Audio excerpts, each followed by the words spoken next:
When it comes to the act of grilling, things can get a little bit tough regardless of how much experience you may have. Even professional chefs agree that the backyard appliance can be a little bit overwhelming at first, with questions regarding the perfect temperature and fuel source being aplenty. This is why we brought in these professionals and brought them together to create a list of the tips to take your burger from blah to bangin'. What are the best grilling tips of them all, and how are they guaranteed to make you into a better griller at the end of the day? Well, whether you've been looking to improve your skills or just want to know more about the art of grilling, you've come to the right place, as we're about to explore some of the best professional tips out there right now. So strap yourselves in and get ready for an informative ride. But before we get into it, make sure you leave a like and subscribe with notifications turned on so you don't miss any of our new videos we post. Number 1, preheat the grill before doing anything else. The first tip on our list is to preheat your grill properly before doing anything else. While this may seem incredibly simple, this act makes all the difference when done right. Although they may look pretty different, grills are essentially very similar to ovens, which need to be heated before cooking. According to Chef Sean Brazel of Meat Market in Miami Beach, charcoal grills tend to produce an overall better flavor than gas and wood, but this is only once the grills have actually reached their optimal temperature and color. Placing your food on the grill too soon will infuse it with a gassy smell, while waiting too long will result in food that's simply left uncooked. This is why you should always preheat your grill and ensure that it's the right temperature before you begin to slap some meat on it. But what is the perfect temperature for grilling? Well, according to Chef Josh Thompson of View 1913 in Edison, the best temperature is around 500 degrees Fahrenheit or 260 Celsius. The charcoals should be left to burn until it's covered in a thin coat of gray ash. A great way to tell whether things are ready to start is to hold your hand around 6 inches above the grate of your grill. It should take around 3 seconds for you to want to snatch your hand away. If this is indeed the case, it's likely that your grill has been properly preheated. Things are obviously different when using a gas grill, as such appliances have a specific heat range and instructions depending on the gas that's being used. This is why you should always turn to the instruction manual before firing it up for the first time. Optimal preheating times are always indicated there. In general, it should take a gas grill around 10 to 15 minutes to heat up proper, but it really depends on the model. 2. Gas grills are incredible for char creations. You've already heard what Chef Basil had to say about charcoal being the best fuel source to use for flavor, but this is a pretty subjective question to answer, as everyone has their own specific flavor profiles that they like. This is why he suggests gas grilling for those of you who prefer a charred flavor. Why may this be the case? Simply put, this is because gas grills can produce a higher heat than both charcoal and gas. And since a higher heat results in greater ability to sear and char, gas grills are far better suited for these types of grillers and flavors. If you're using a charcoal grill to try and infuse a bit of char flavor into your meats and vegetables, it's really important to ensure that your coals are not greased too much. A coal that's been greased too much will result in a fire with far more heat output than the remaining coals, which has a tendency to take your vegetables straight from charred to burnt. In fact, when grilling vegetables on the grill, don't take your eye off of them for even 1 second. There's a thin line between perfectly charred and burnt, so turn them quite frequently and ensure that you're not crossing that line. Your friends and family will definitely thank you for the effort. That being said, there will be moments when you find that you've crossed the line, and if this is the case, you might have thought of throwing these vegetables away. This is an absolute waste though, as burnt vegetables make the most incredible base for a char vegetable stock, which can be used to infuse sauces and braises with an insane amount of flavor. So put them aside and tell your guests that was always the plan. Of course it was. At least then you won't come off as a bit of an amateur.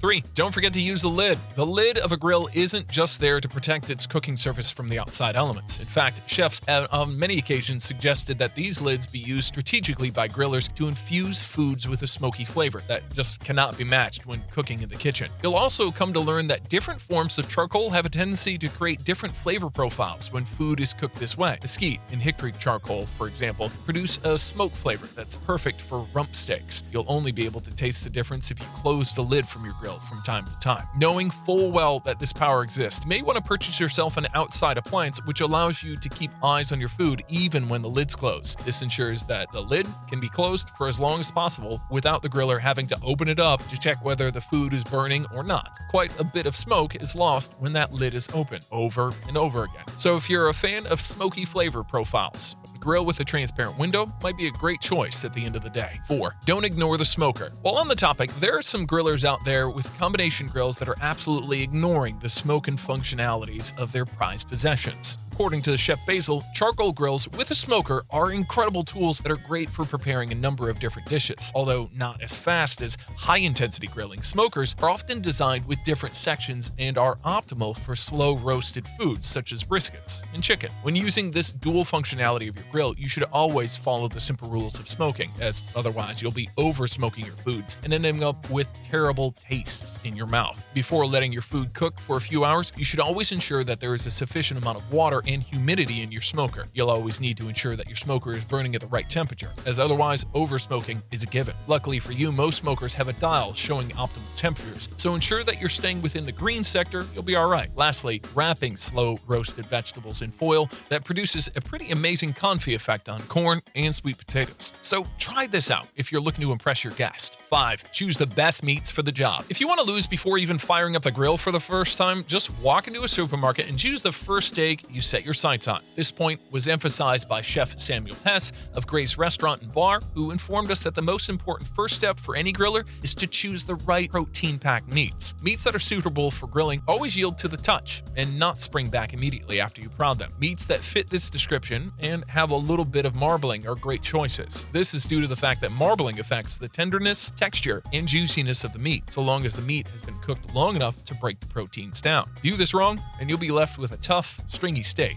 Nobody asks for seconds there. If you can only find lean meats with the butcher or the grocer, this isn't the end of the world. In fact, quite a few guests will prefer a steak that doesn't have a lot of marbling or fat attached to it. But something to keep in mind is that steaks such as this often cook and dry out a lot quicker than others. In other words, keep an eye on these, as nothing is worse than an overcooked filet with next to no flavor. Last but not least, when it comes to choosing which meats, you should always go for grass-fed. This is sometimes pretty difficult considering how much more expensive these cuts of meat can be, but the flavor profile of grass-fed just cannot be beat, according to Chef Andy Harris of the Grand Old Barbecue. Free-range, hormone, antibiotic-free meat will always taste better than the Soylent Green factory meat most shops deal in. What do you think about these tips and tricks? Which ones do you use? What do you do? Be sure to let us know. Comment section down below.